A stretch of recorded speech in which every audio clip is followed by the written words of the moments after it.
Bonsoir à tous, bienvenue pour ce débat passionnant, j'espère.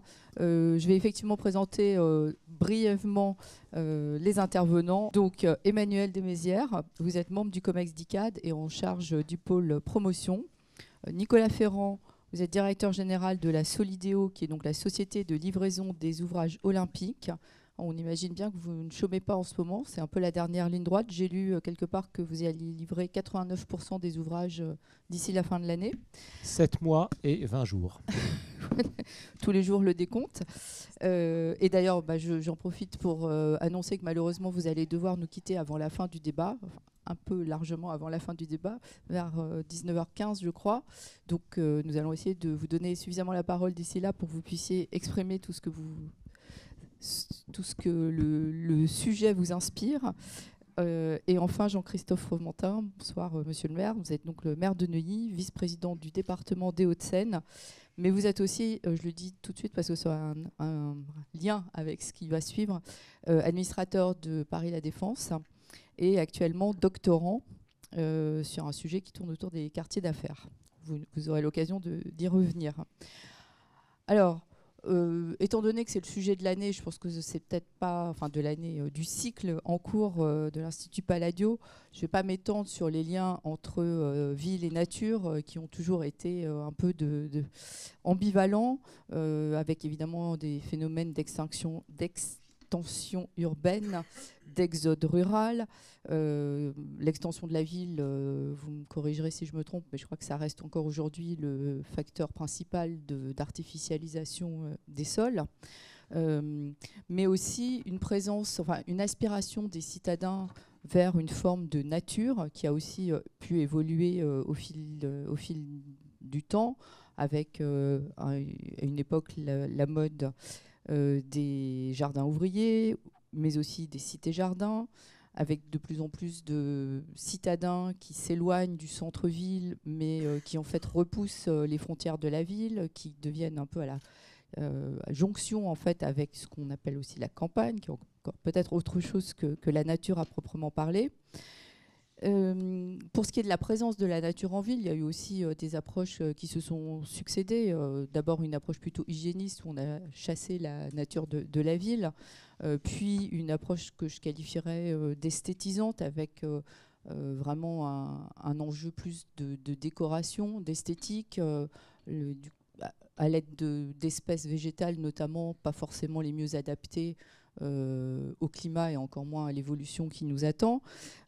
Parfois des espèces allergisantes, là aussi accentuées sous l'effet du climat.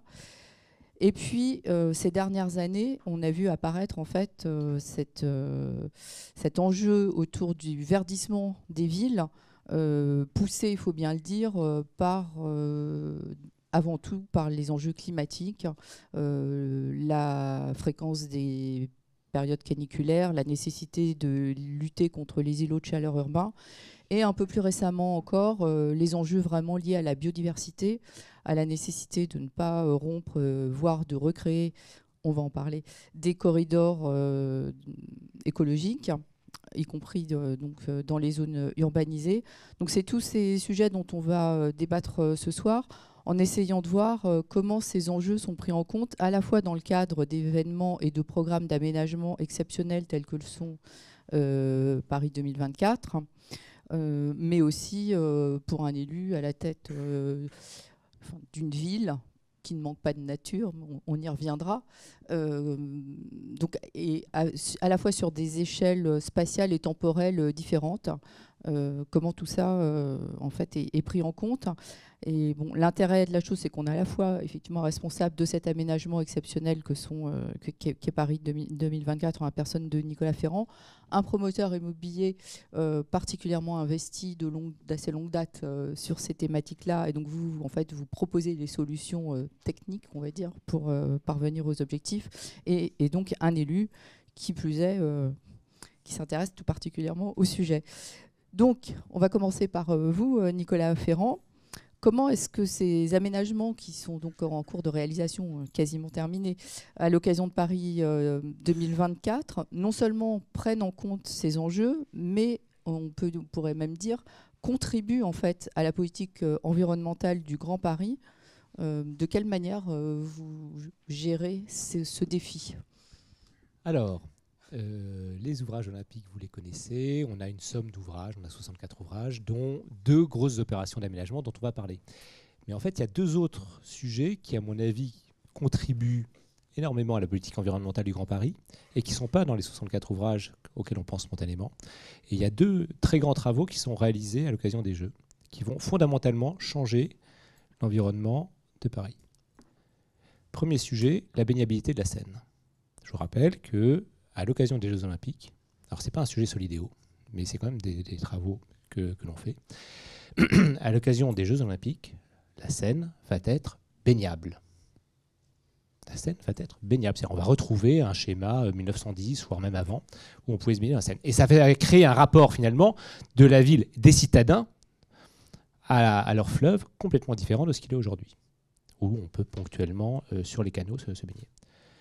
Alors, ce n'est pas une construction, donc qu'est-ce que je viens de raconter ça à Palladio, mais pourtant, je pense que là, il va y avoir un changement fondamental. Et puis, deuxième sujet, qui est un sujet polémique, à l'occasion des Jeux Olympiques, il va y avoir, pour le fonctionnement des Jeux Olympiques, une voie de moins sur le périphérique, et cette voie va être durablement affectée après les Jeux Olympiques à du covoiturage et d'autres sujets comme ça. Sans les Jeux Olympiques, je pense que la ville de Paris n'aurait pas eu l'opportunité de mettre aussi facilement la voie de moins sur le périphérique. Là aussi, changement majeur dans le fonctionnement urbain de cette métropole parisienne avec des effets sur l'environnement.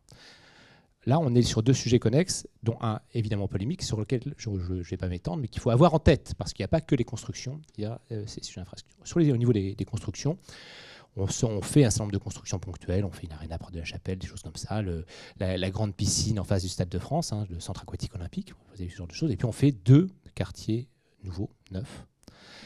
Un, le village olympique, donc pour les athlètes, à Saint-Ouen, Saint-Denis, l'île Saint-Denis. Un projet d'à peu près 330 000 m² de surface de plancher mixte, bureau, logement en héritage et uniquement les chambres d'athlètes pendant les Jeux, avec un très haut niveau environnemental dont on va parler. Et puis un village pour les journalistes à Duny. Alors Duny, vous ne connaissez pas. Duny, c'est à côté du Bourget. C'est au bout des pistes de l'aéroport du Bourget. Et donc Duny, 90 000 m² pour loger des journalistes. Et quand on dit journalistes, on dit techniciens et tout ça. Et là aussi, du logement en héritage. Et parce que c'est les Jeux Olympiques et que les Jeux Olympiques, c'est une vitrine d'une filière que vous incarnez dans laquelle la France est un leader mondial, c'est toutes les filières liées à la ville, eh bien, on nous a demandé que les constructions olympiques, et singulièrement les 2 villages, incarnent quelque chose de différent par rapport à ce qui s'est fait à Tokyo, par rapport à ce qui s'est fait à Dubaï et par rapport à ce qui s'est fait à Pékin, les 3 derniers méga événements avec des retombées urbaines. Et donc on a travaillé au niveau des ambitions qu'on s'est données sur le carbone. On va sur le village olympique, un village olympique, 52 hectares. On va atteindre moins 47% de carbone sur l'ensemble du cycle de vie par rapport à la référence de 2019. Moins 47%. C'est-à-dire qu'aujourd'hui, on va... Alors, je vais venir sur la nature. C'est lié quand même, c'est très lié. Mais on va atteindre moins 47% sur l'ensemble du cycle de vie sur le village olympique, dans un modèle économique, alors on verra ce que dit mon camarade Emmanuel ici, mais dans un modèle économique sans subvention. C'est-à-dire qu'aujourd'hui, aux portes de Paris, dans la première couronne parisienne, dans le modèle économique de la promotion immobilière de la première couronne parisienne, on peut atteindre moins 47% de carbone, d'émissions carbone. Okay. Et pas sur un programme singulier. On n'est pas en train de faire une tour à Saint-Étienne de 5000 m² qui atteindrait moins 70%, mais qui serait complètement subventionné, donc pas réplicable, sur 300 000 m² moyens, à peu près, de surface de plancher. Et donc ce qu'on démontre, alors il y a toute une série d'évolutions techniques qui rendent ça possible, mais ce qu'on démontre, c'est que les technologies sont matures et que les modèles économiques sont matures pour, dès aujourd'hui, atteindre en gros les moins 50% de carbone dans l'industrie de la construction sur des quartiers complets. Moins 50% de carbone, c'est l'horizon 2030-2035. Juste, je voudrais vous interrompre. Est-ce que c'est une volonté de l'État français, de la ville de Paris, de tout le monde, de faire de cet aménagement une vitrine du savoir-faire français en matière précisément d'immobilier durable ? Alors, à partir du moment où c'est une vitrine puisque aujourd'hui, tous les villages olympiques ont été visités et le village olympique de Paris est visité par l'ensemble des délégations étrangères, des délégations économiques étrangères pour voir la manière dont on construit. Sur la seule année 2022, on a eu 14 676 visiteurs, 14 676 visiteurs sur le village olympique, dont le roi de Suède. Et quand le roi de Suède vient là, il ne vient pas juste regarder la forme urbaine, il emmène une délégation de constructeurs suédois qui viennent voir pourquoi et comment est-ce qu'on construit aujourd'hui en France. Je vous rappelle que Vinci est ou a été longtemps le premier constructeur mondial. Et donc la question, c'est qu'est-ce qu'on a montré de notre savoir-faire aujourd'hui, à la fois sur le plan technique, mais sur le plan du modèle économique, pour construire la ville de demain. Et c'était une volonté très très forte dès le début. C'était la volonté, la différenciation des Jeux Olympiques de Paris sur le plan des constructions par rapport aux autres Jeux Olympiques. Elle ne rentre pas par la Smart City, le high-tech, etc. Elle rentre sur une volonté de se démarquer sur des enjeux stratégiques de la ville à moyen terme. Okay. Le high-tech, la ville numérique n'étant qu'un outil au service d'eux. Le carbone, le climat, la prise en compte du climat de 2050, tous les bâtiments du village olympique garantissent le confort dans la pièce la plus chaude du bâtiment le plus chaud. Alors tu diras peut-être autre chose, mais bon. Sous le climat de 2050 qu'on a modélisé avec Météo France. Vous savez que Météo France a le modèle climatique de météorologie urbaine le plus performant au monde. Et donc on a modélisé le climat de 2050. Vous savez que 2050, enfin, tel qu'on l'imaginait en 2018, 2050, l'été standard, c'est la canicule de 2003. C'est pas un été chaud, c'est pas un été froid, c'est un été standard en 2050.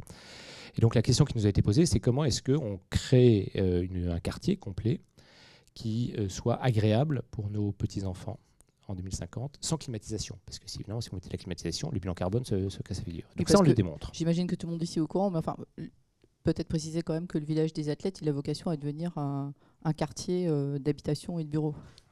Mixte. 6 000 habitants, 6 000 emplois en héritage. Et donc ça, on y arrive sur 97% des appartements sans climatisation. Grâce à toute une série de procédés dont Emmanuel vous parlera, on est capable de démontrer que dans le climat de 2050, on a le confort dans toutes les pièces et on a défini ce que c'était que le confort. Et donc le confort, il ne fait pas plus de 28 degrés, plus de 160 heures par an. Alors vous pouvez considérer que 28 degrés, 160 heures par an, c'est beaucoup. Les petits enfants considéreront peut-être qu'on n'a pas une bonne notion du confort et à ce moment-là, ils mettront de la clim avec une énergie qui sera décarbonée. Et puis, il y a la question naturelle, qui est le troisième pilier, donc le carbone, la prise en compte du climat et la prise en compte de la biodiversité, mais ça, je pense qu'on y viendra après. C'est comme vous voulez. Sinon, j'enchaîne. Non, mais on va comme ça, on va alterner la parole. Vous aurez le temps quand même d'en parler. Alors, je me tourne vers vous, Monsieur Fromentin. Alors, vous, en tant que maire de Neuilly, vous aussi gérez un gigantesque chantier. C'est peut-être pas à l'échelle de Paris 2024, qui consiste en réaménager l'avenue Charles de Gaulle, qui fait donc la jonction entre Paris, la Défense et l'Ouest parisien. Chantier qui, je crois, touche à sa fin. Est-ce que vous pouvez nous dire quelques mots sur ce chantier et puis justement aussi de quelle façon vous prenez en compte ces enjeux environnementaux dans la manière dont le chantier a été mené? Effectivement, l'avenue Charles de Gaulle, vous la situez tous, hein, c'est une avenue qui fait en gros 3 km, qui va de la Porte Maillot au pont de Neuilly, sur lequel on a demandé il y a 10 ans un déclassement, donc de pouvoir récupérer le foncier, ce qui fait qu'on a récupéré à peu près 10 hectares d'espace public, donc qui vont être dédiés à l'espace public.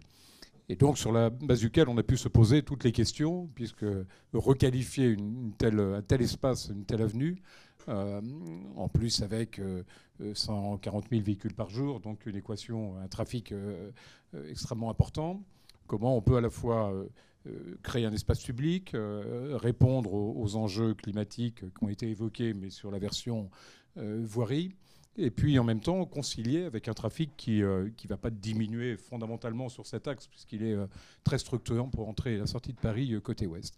Donc il y a plusieurs partis pris. D'abord, il y a un parti pris politique qui est de ne pas détériorer le trafic. Donc de dire comment on peut contraindre et réguler le trafic pour autant en étant en mesure de ne pas générer des effets de contournement et des effets de chinte partout dans les communes limitrophes. Donc on a travaillé d'abord sur cet aspect-là parce qu'on voulait configurer l'espace public à la mesure du nombre de voies qu'on était obligé de garder ou d'enlever. Donc on enlève une voie de chaque côté. On enlève les contre-allées, pour ceux qui situent à peu près, donc 2 voies de desserte locale. On avait 2 fois 5 voies, on passe à 2 fois 4 voies. Et les 4 voies, on les passe dans une configuration qui n'est plus autoroutière, c'est-à-dire 3,30 m ou 3,40 m aujourd'hui, à une dimension urbaine, c'est-à-dire 2,80 m, 3 m à peu près. Donc ça nous permet de passer d'une voirie qui occupait en gros 69 mètres sur les 75 mètres de largeur à une voirie qui va être de 25 mètres et qui va laisser 50 mètres aux circulations douces, aux piétons et en espace public. Ce qui est considérable. Je pense que c'est un des plus gros projets d'aménagement urbain en France, ce n'est le plus gros, parce que 10 hectares en centre-ville, c'est énorme. Et donc avec le pari, vis-à-vis d'Airparif, vis-à-vis de Bruitparif, vis-à-vis moi, de mes administrés et des 40 000 ou 50 000 salariés qui sont sur l'avenue Charles de Gaulle, d'arriver aussi à un espace extrêmement convivial, extrêmement accueillant. Donc ça passe par trois vecteurs. Ça passe d'abord par une végétalisation assez importante. Donc on refait les grands alignements d'arbres comme ils avaient été dessinés par le nôtre au XVIIe. Donc on enlève les arbres qui sont abîmés, ceux qui ne sont pas droits, ceux qui sont penchés, etc. Et on remet des grands sujets. Ces grands sujets, je les avais anticipés quasiment à mon élection il y a 15 ans, en prenant des options dans des terres agricoles dans le nord de la France, où j'avais déjà mis en plantation des petits arbres, pour avoir, en projetant à aujourd'hui, un vivier d'à peu près 500 arbres qui ont maintenant 15 ans et que je fais venir par des convois exceptionnels et que j'implémente dans la continuité des arbres existants, des arbres plus âgés. Donc il y a eu une grande anticipation sur le parc pour ne pas avoir cette espèce de frise ridicule qu'on voit dans certaines villes avec des grands arbres, des petits arbres, des moyens, des à moitié morts, des à moitié vivants, etc. Donc, et on plante 80 000 arbustes pour créer des massifs de part et d'autre. Donc il y a une équation végétale extrêmement forte, les 3 hectares de pelouse qui sont au bout de l'avenue Charles de Gaulle face à la Défense, où on simplifie tout, on déplace la station de la gare routière et on fait 3 hectares de pelouse qui vont être en perspective sur la Défense. Ensuite, on avait un sujet de matériaux, c'est-à-dire comment faire des matériaux qui n'emmagasinent pas la chaleur. Et donc on a choisi de mettre du granit avec une difficulté, c'est qu'on avait besoin de 40 000 tonnes de granit et la production française, c'est 20 000 tonnes. Donc il fallait trouver une source, une carrière qui nous permette d'avoir une régularité et une cohérence pour nos 10 hectares de granit avec la même veine, la même couleur, etc. Donc on a passé un accord, non pas donc avec les mines françaises, les carrières françaises, mais avec des carrières espagnoles qui nous garantissent la continuité de ce matériau, lequel matériau a d'énormes avantages en termes de réflexion du soleil et de neutralisation des îlots de chaleur. Ensuite, on avait un sujet d'arrosage compte tenu de ça et de récupération d'eau. Donc on a configuré l'ensemble du projet de telle manière à récupérer et à stocker les eaux pluviales, ce qui est aujourd'hui assez compliqué parce que nos réseaux d'assainissement sont totalement saturés par la pluviométrie qui n'est plus lisse, qui est par à-coups. Et donc ce qui nous pose d'énormes problèmes, ce qui pose d'ailleurs des problèmes de gestion de la Seine par ailleurs, parce que là où on était habitué à avoir des avaloirs qui finalement travaillaient assez peu et rejetaient assez peu dans la Seine, puisqu'on absorbait pas mal dans nos réseaux d'assainissement les pluies, aujourd'hui on a des réseaux qui sont secs pendant 6 mois, puis tout d'un coup ils débordent de partout parce que l'assainissement est totalement envahi par la pluie, etc. Donc on a un sujet de redimensionnement qu'on a intégré dans ce projet de tous les avaloirs de stockage d'eau pluviale de telle manière à ce qu'il soit mieux articulé avec les réseaux d'assainissement et indirectement donc avec la Seine. Voilà, et puis enfin, on a mis les aménagements cyclables, etc., qu'il fallait. On s'est mis dans le réseau express régional vélo. Donc on a une grosse piste cyclable express qui va de la Porte-Maillot à la Défense.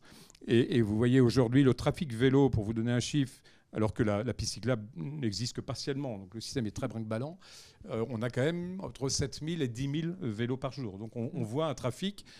Quand j'ai compté, les premiers comptages, on les a fait il y a 3-4 ans, on était à 2000. Quoi. Donc il y avait des coronapistes sur le pont de la coronapistes a bien sûr un peu stimulé le système, mais on voit quand même qu'il y a une évolution du coup, des usages qui est de plus en plus fort. Puis le dernier élément plus inattendu, c'est qu'on a réfléchi à la commercialité Figital. C'est-à-dire qu'on s'est dit, en fin de compte, un des éléments qui pose problème dans nos villes et qui pose un problème économique, c'est le problème du commerce de proximité, dont tout le monde veut qu'il soit maintenu, les commerçants les premiers, nos administrés bien sûr, mais avec une équation économique de plus en plus compliquée, parce que le non alimentaire est challengé par le commerce en ligne, il est obligé de stocker, il stocke moins que gèrent les pure players, il est plus cher, etc. Donc on a conçu avec un concours d'architectes des folies, des petits bâtiments qu'on va disséminer, il y en a 19, sur l'avenue Charles de Gaulle, qui sont des bâtiments de 30 à 40 mètres carrés, dans lesquels les commerçants peuvent vendre, mais ne peuvent pas stocker, et donc doivent s'articuler avec l'Internet. De telle manière à en faire des sortes de showrooms, un endroit où les marques peuvent montrer leurs produits, peuvent les expliquer, peuvent les accompagner, peuvent proposer des services, mais ne peuvent pas vendre avec la méthode classique. Hein, je puise dans le stock, je repars avec mon paquet, mais où vous êtes livré un jour ou 2 jours après. Et donc ces folies sont une manière aussi de revisiter, à l'aune des contraintes d'utilisation de l'espace, la commercialité de demain. Et donc les 19 folies sont en voie d'être prises par des grandes enseignes et des grandes marques qui réinventent aussi leur manière de travailler la commercialité dans nos centres-villes. Peut-être qu'on reviendra à ce genre de sujet tout à l'heure, parce que je vois l'heure qui tourne. Et alors, est-ce que, Emmanuel Desmézières, est-ce que par rapport au sujet un peu plus climat, CO2, qu'a évoqué Nicolas Ferrand, vous pouvez nous donner quelques pistes techniques, comment vous parvenez aux résultats qu'il a évoqués, et ensuite je lui redonnerai la parole pour parler des projets en matière de biodiversité Stricto-Sensu, parce que... Alors, CO2, Nicolas, on a déjà pas mal parlé. Oui, et c'est vrai que c'était une porte d'entrée importante pour créer cette vitrine. Donc, comme il l'a dit, on est sur des enjeux de bas carbone en matière de construction. À 50%, on est sur 740 kg de CO2 par mètre carré, quand réglementairement, au moment où on a conçu le projet, on était sur un niveau de 1500 kg. Donc divisé par 2 le bilan carbone d'une opération, ça passe effectivement par des engagements très forts en matière de choix de matériaux. C'est du bois, c'est du béton bas carbone. Et puis ça passe aussi par des innovations de construction, de sorte qu'on puisse accrocher des façades sur des structures bois, qu'on puisse avoir des douches à l'italienne, y compris sur un plancher bois. Et donc tous ces enjeux de construction, ils ont été traités dans le cadre de la conception de ce projet avec un principe qui a été porté par la Solideo, et je le dis devant Nicolas, qui est lui-même innovant. C'est-à-dire que très vite, on s'est tous mis autour de la table, c'est-à-dire tous les acteurs de la construction, depuis l'aménageur public qui a lancé une consultation et qui a très vite mis en face de lui le promoteur, l'architecte, le bureau d'études et l'entreprise pour concevoir ce projet, qui est un projet emblématique sur l'aspect bas carbone et sur l'aspect biodiversité, parce qu'on va en parler. Et je vais peut-être plus aller sur ce terrain-là pour compléter les propos de Nicolas. C'était important de projeter notre opération du village olympique sur un climat 2050 avec ce rapport de -6 degrés entre l'extérieur et l'intérieur du logement, tout en étant dans des solutions passives. On a de la géothermie réversible, avec un circuit d'eau froide qui rafraîchit l'été. Mais cet engagement-là, il a été pris sur une opération dans un climat qui sera celui de Marseille ou de Barcelone à Paris. Donc cet enjeu, il a été en partie dans le cahier des charges de départ, et on va dire que la charge foncière vendue par l'aménageur public prenait en compte ces engagements-là. Il a été aussi le fruit d'un travail de conception collective, comme je l'ai dit, qui nous a permis de créer des économies d'échelle, et puis la chasse à la non-qualité et à la productivité, en tout cas le gain de productivité, nous ont permis aujourd'hui d'avoir un équilibre au départ qui était satisfaisant, alors qui est attaqué aujourd'hui par l'inflation que nous connaissons tous sur les équipements publics comme sur les constructions privées du village olympique. Cette inflation, elle s'impose à nous, hein, avec les enjeux d'énergie, les enjeux de matériaux, et elle s'impose à nos entreprises. Mais on a fait la démonstration, parce qu'on devrait aujourd'hui, on peut le dire, livrer à l'heure. On fait la démonstration que cet enjeu, il a été gagné, et surtout il est reproductible. Et il nous permet de bénéficier de ce travail de conception pour le déployer sur des opérations qui seront plus standards partout en France. Et pour revenir sur cette place de la nature en ville, juste pour dézoomer un petit peu le sujet, on a une double injonction contradictoire qu'il va falloir résoudre. C'est le besoin de logement en France. Les spécialistes convergent vers un besoin estimé à 500 000 logements, quand on en produit depuis 10 ans entre 350 et 400 000. Donc on a un marché qui est structurellement en sous-offre et auquel il faut répondre. Et puis cette économie de territoire, on a parlé de l'économie de la matière avec le bilan carbone, l'économie de territoire, même si on a démarré plus tard dans le milieu de la construction sur ces enjeux de biodiversité par rapport au carbone, Gilles Boeuf s'en lamente tous les jours, mais aujourd'hui c'est sur la table et on a besoin de faire cette économie de territoire en renaturant des zones qui sont artificialisées et qui permettront de construire. Un exemple, les entrées de ville avec les équipements commerciaux, c'est 70 000 m² possibles de construction, tout en renaturant sur 50 000 m². C'est-à-dire qu'on crée des espaces verts aux portes des villes, desservis par les transports en commun et qui bénéficient des services des villes. On recrée des espaces verts en créant du logement. Donc c'est notre engagement. Sur le village olympique, pour y revenir, on a traité ce sujet de la nature dans notre îlot avec une forêt urbaine de 3000 m². On va planter 200 arbres de haute tige et ça contribue, comme une rue qui est arborée, quand on la compare avec une rue complètement artificialisée, ça contribue à diminuer de plusieurs degrés en période caniculaire et ça crée du confort d'usage.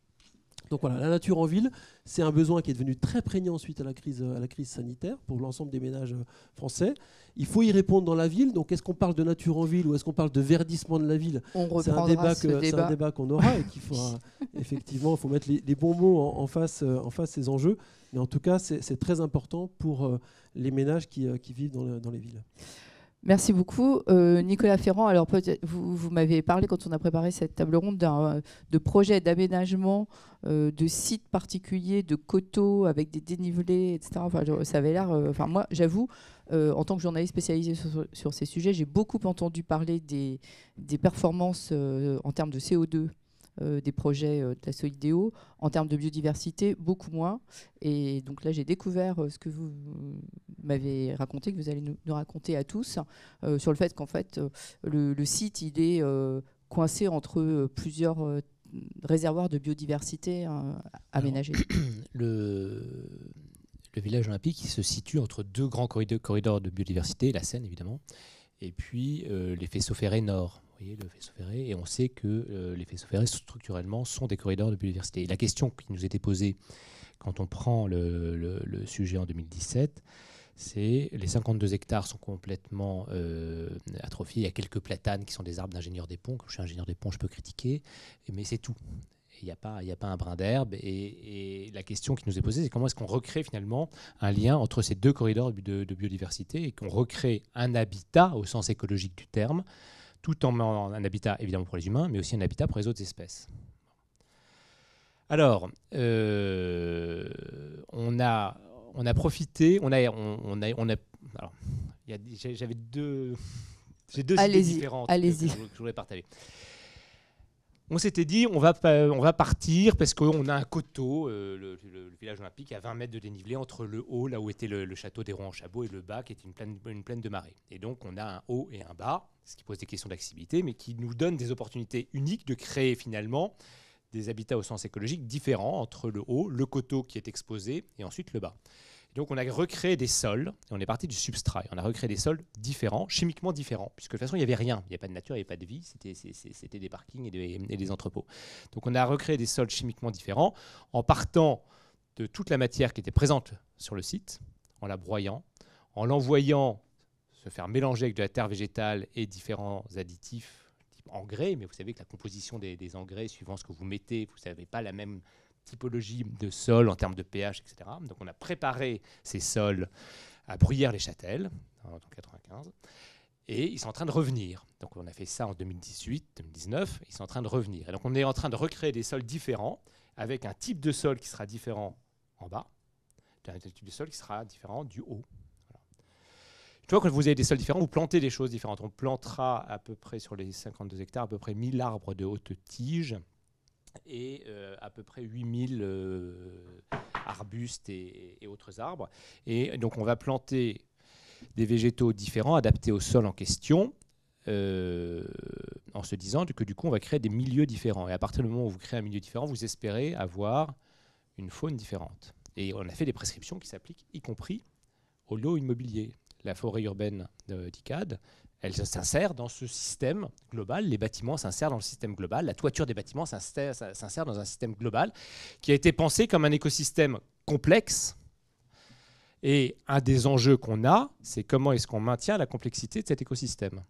Parce que naturellement, on a envie, la tendance naturelle, si l'écosystème n'est pas suffisamment vaste, c'est que ça se banalise et qu'à la fin, les arbres un peu exceptionnels, les chênes, je sais pas quoi, un peu exceptionnels que vous avez, ils ne survivent pas et vous replantez un platane parce que c'est quand même ce que le service de gestion de la ville préfère replanter. Donc, si on veut effectivement créer et ramener la question de la biodiversité, il y a la question d'une échelle finalement, du substrat et des habitats au sens écologique du terme. Et la question auquel on ne sait pas répondre aujourd'hui, c'est sur ces 52 hectares du village olympique, est-ce que c'est suffisamment grand? Est-ce que c'est suffisamment varié? Est-ce que c'est suffisamment complexe pour que dans 30 ans, on ait encore une complexité écologique qui se poursuive?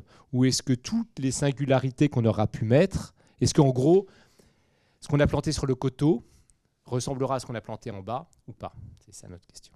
Si ça ressemble, ça veut dire que ça se banalise et qu'à la fin, on n'a plus que des pigeons et des platanes. Si on a réussi notre coup, eh bien, on aura effectivement des mésanges en haut et des pigeons en bas, ou l'inverse. Et donc, on aura une complexité écologique et biologique qui perdurera dans le temps. Et là, on aura effectivement ramené de la biodiversité. On n'aura pas simplement fait que verdir, on aura ramené la biodiversité. Alors, par rapport à ça, et c'est mon deuxième point, bon, je suis ingénieur, chacun ses défauts, et donc on aime bien, quand on est ingénieur, modéliser les choses. Alors on sait très bien modéliser le carbone, on sait très bien modéliser le climat et voir finalement comment est-ce que les bâtiments réagissent dans un climat donné, ça marche très très bien. Et puis on tombe sur les questions de la biodiversité. Et on s'est dit, on va modéliser la biodiversité pour essayer de voir de manière dynamique comment est-ce que, selon ce qu'on va planter, d'abord comment est-ce que ça va servir le fonctionnement du site et comment est-ce que ça va évoluer dans le temps. Et là, en fait, on ne sait pas. Et déjà, les questions toutes simples de savoir quelle est la réalité de l'impact des plantations d'arbres sur la chaleur ressentie dans l'espace public, aujourd'hui, on n'a pas de modélisation sérieuse de ça. Et donc, on peut dire, oui, ça diminue de plusieurs degrés, empiriquement, ok. Mais si vous plantez un pin Douglas ou si vous plantez un chêne, est-ce que ça a le même effet pour le piéton? Est-ce que ça a le même effet le même effet de rafraîchissement pour le piéton? Est-ce que ça a le même effet de rafraîchissement pour les bâtiments? Pas, on n'en sait rien. Et c'est très très frustrant. On dit juste, oui, si vous plantez avec plus de feuilles, potentiellement ça rafraîchit plus, parce que ça transpire plus. Et là, on a eu un manque. Et donc finalement, on continue de manière un peu empirique, avec le même savoir-faire, un peu artisanal, mais de dire on n'a qu'à planter des arbres qui vont avoir un feuillage développé, etc. Mais on n'a aucune idée de l'impact réel que ça va procurer dans la qualité, dans le confort urbain, d'une part, et d'autre part, dans la dynamique. Est-ce que finalement, ce qu'on va planter, dans les dynamiques qu'on va le projeter à 30 ans, est-ce que la taille de ce qu'on a planté est suffisamment grande et suffisamment complexe pour pouvoir perdurer ou pas? On ne sait pas. Donc c'est de l'empirisme. Et vu la vitesse du changement climatique que l'on a, tout le discours qu'on a sur le verdissement de la ville en disant si on verdit, on diminue le ressenti, la température ressentie, du coup, c'est purement empirique. Or, je pense que c'est un domaine dans lequel il faut que maintenant on ait plus de certitude que simplement de l'empirisme. Et la qualité ou la capacité des écosystèmes qu'on déploie à survivre dans la durée, dans un climat donné, le fait qu'on ait du mal à le modéliser, va, je pense, collectivement, et vous, comme nous, poser des questions demain de où est-ce qu'on met les bons investissements dans la question de la biodiversité en ville. Et aujourd'hui, on ne sait pas. Enfin, effectivement, je vais être très très modeste, quand nous, on a travaillé sur ces sujets-là en 2018-2019, puisque on ne savait pas. Alors, peut-être que ça va évoluer depuis. Sincèrement, maintenant, on est dans les travaux et on est à 7 mois de la livraison, donc on n'a pas eu le temps de faire Mais vous allez être un laboratoire à ciel ouvert. On va être un laboratoire à ciel ouvert, mais avec cette frustration-là de ne pas avoir un état de référence auquel on pourrait se comparer. Vous voyez ? Je ne sais pas si j'ai été à peu près clair dans mon propos, mais voilà. Il me semble.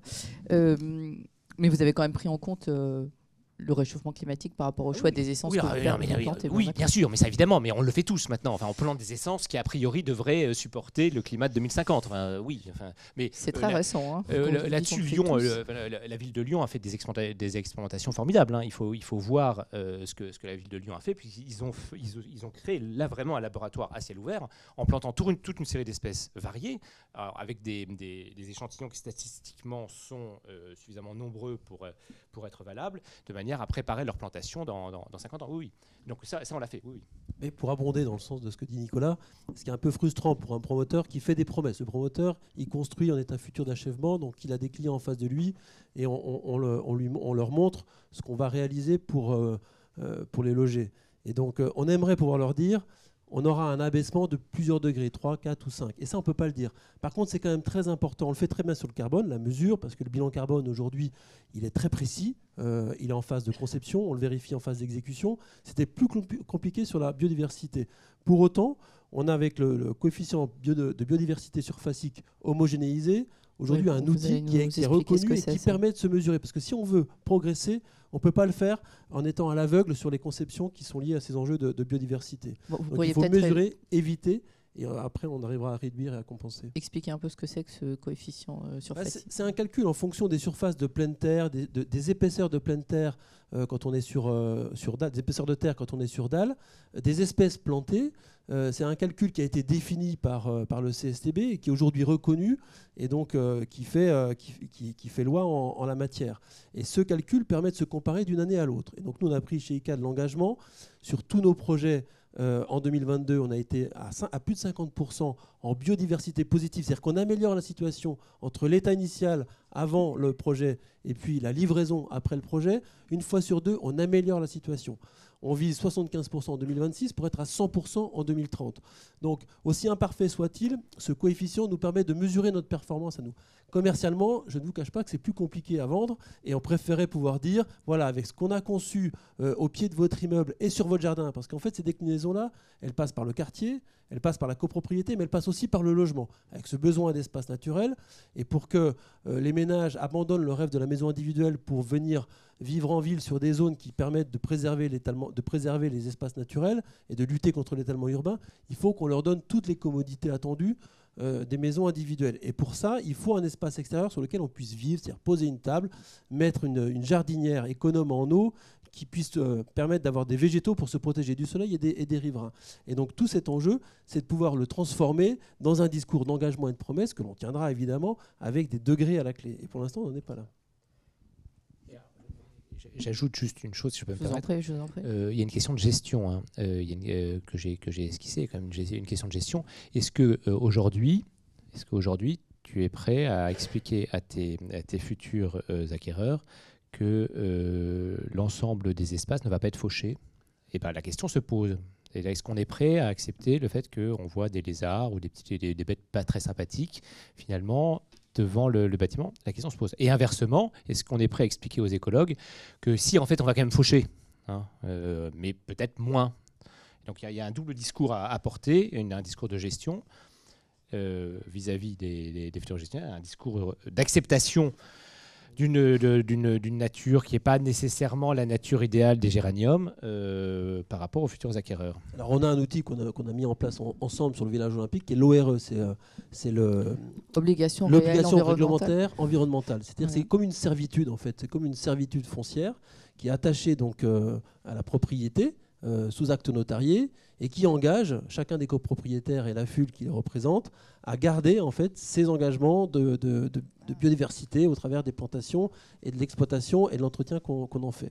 Et donc ça c'est pérenne dans le temps. Commercialement, on n'a pas encore testé le sujet parce que pour l'instant on a vendu à CDC Habitat, donc on leur a expliqué, ils étaient d'accord. Ils en ont même fait une marque de fabrique. Mais pour les clients particuliers, c'est sûr que c'est un engagement à long terme que d'entretenir un jardin comme il a été conçu au départ. Merci. Justement, j'avais une question à vous poser sur cette ORE, mais vous venez d'y répondre. Je voulais savoir, alors vous avez parlé du défi en termes commerciaux. Est-ce que au niveau... est-ce que tout ce mouvement qui est parfaitement illustré par le cas de la Solidéo reconstruire la ville sur la ville, aménager d'anciennes friches industrielles, finalement recréer de la biodiversité, même à un endroit où en fait il n'y en avait plus. Est-ce que tout ça modifie vos manières de travailler? Est-ce que ça pose des défis complémentaires et surtout, comment vous avez vu évoluer ça au fil du temps, à la fois sur les aspects aspiration culturelle et puis réglementaire, finalement? C'est vrai que l'enjeu de la reconstruction de la ville sur elle-même, il est à la fois très, très lourd et indispensable. On a l'exemple de Neuilly. On a travaillé donc avec les services de Monsieur le maire pour concevoir un projet de transformation d'un hôtel boulevard Victor Hugo qui était rendu obsolète par sa situation, par sa taille, et que l'on transforme en logement. Et donc, on le transforme, c'est-à-dire qu'on garde la structure bâtie et on vient aménager avec quelques extensions 160 logements. Donc, il y a un bilan carbone qui est extrêmement positif, qui est très bon. Et on a aussi recréé des surfaces d'espace en pleine terre. Il y avait une quarantaine d'arbres au départ, on sera à plus de 65 à l'arrivée, des arbres de haute tige. Donc, cet enjeu-là, au cœur d'une ville comme Neuilly, on arrive à le traiter. Alors on arrive à le traiter avec un pouvoir d'achat qui est celui de nos clients qui seront habitants de cette opération, même si on a des logements sociaux également, et on doit pouvoir le décliner sur d'autres marchés. C'est un grand enjeu de transformation de la ville à l'échelle de l'immeuble, mais aussi à l'échelle du quartier. Ce sera peut-être plus facile à traiter dans ces entrées de ville. On parle des friches industrielles, mais on parle aussi des équipements commerciaux. On a des discussions avancées avec la plupart des enseignes pour transformer leur équipement commercial qui n'est plus adapté à la clientèle d'aujourd'hui et puis qui réserve un gisement foncier important pour renaturer et construire. J'avais une question en fait sur l'importance relative de la rénovation, même de la rénovation lourde, c'est plus que je sais pas comment, si c'est le terme versus la construction neuve. Mais en dézoomant un peu même de votre situation ICAT promotion, mais au niveau de la profession, du secteur de la construction, est-ce que ça, c'est pas quand même quelque chose de compliqué à absorber, voire à comprendre, voire à accepter, quoi? Il faut être aidé. Il y a un dispositif légal qui nous permet d'avoir une surdensité quand on transforme un bâtiment existant pour y faire du logement. Donc on a travaillé avec Monsieur le maire à Neuilly sur ce sujet, modérément, parce qu'on a aussi le rapport aux riverains, le rapport à la densité, c'est-à-dire qu'il faut garder cette qualité de vie, et c'est important pour nous aussi. Alors le maire, il est directement, et je lui passerai la parole tout de suite après, il est directement en face de ses concitoyens, donc il y a un rapport qui est encore plus direct, mais nous également, on est face à cet enjeu du bien-être dans les opérations que l'on conçoit et que l'on met sur le marché. Et donc ce rapport à la ville, à la rue, à la place, on le traite avec la végétalisation et on le traite avec des extensions qui sont aimables. Et pour ça, il faut apporter aussi au quartier sans doute un peu plus qu'à la seule opération, avec des traitements sur les rez-de-chaussée qui intègrent des services, qui peuvent intégrer des commerces de proximité. C'est tout cet enjeu qui est devant nous pour rendre la ville agréable, aimable. Et puis après, il y a le sujet des villes moyennes, c'est-à-dire que avec les villes qui sont reliées par le TGV et puis les réseaux de transport en commun qui devraient se mettre en place, ça a été annoncé. On a aussi un potentiel de développement de ces villes, en particulier sur le cœur de ces villes qui a été un peu délaissé et qu'il faudrait aujourd'hui retraiter. La Caisse des dépôts s'est attachée à lancer un grand programme qui s'appelle Cœur de ville et qui traite de ces enjeux de revitalisation. Action Cœur de ville. Qui adresse la revitalisation de ces centres-villes. Et donc là, on peut le faire en transformant plutôt qu'en démolissant. Et on peut le faire aussi en préservant la qualité de vie avec des services et des commerces qui peuvent être installés dans ces opérations. Merci beaucoup. Alors effectivement, Monsieur le maire, on peut redonner la parole. Désolé, c'était un peu déséquilibré, mais j'ai pris en compte le départ prématuré de Monsieur Ferrand. Alors si on reste un petit peu sur Neuilly, je voulais vous faire réagir sur 2-3 petits points. Par exemple, quand on parlait de faire comprendre aux habitants, enfin aux futurs acquéreurs, qu'on va peut-être pas faucher, ou faire comprendre aux écologues qu'on va faucher plus que ce qu'eux conseilleraient. Vous, en tant qu'élu, en tant que maire, qu'est-ce que vous en pensez? Est-ce que vous pensez que les habitants d'aujourd'hui, en l'occurrence les habitants de Neuilly, mais ils sont prêts à changer un peu leur code esthétique, en fait. C'est un peu ça, voir une forme de confort pour intégrer des enjeux des enjeux de biodiversité. Alors, juste, je voudrais revenir, je vais répondre à votre question, je voudrais revenir sur le sujet de quelle biodiversité et quels seront ses effets à long terme. Il y a quand même un outil qu'on a qui nous permet de projeter la biodiversité, c'est la qualité de la terre et l'histoire de ce qui a été planté. Et quand on plante dans la ville, avec nos services d'espace vert, vous voyez, on regarde quelle terre, on regarde dans les archives qu'est-ce qui a poussé, comment ça a poussé, avec quoi ça a cohabité, et donc on ne part pas de zéro. On part, à Neuilly par exemple, il y a ce quartier parmentier de cette terre sablonneuse des Sablons qui a été très prospère et très fertile pour la pomme de terre. Ce sol, il dit quelque chose, à la fois de son histoire, de ses qualités, de son acidité et de la manière dont on peut construire une biodiversité sans se poser vraiment la question de la manière dont a évolué, pour autant bien entendu qu'on respecte la nature du sol.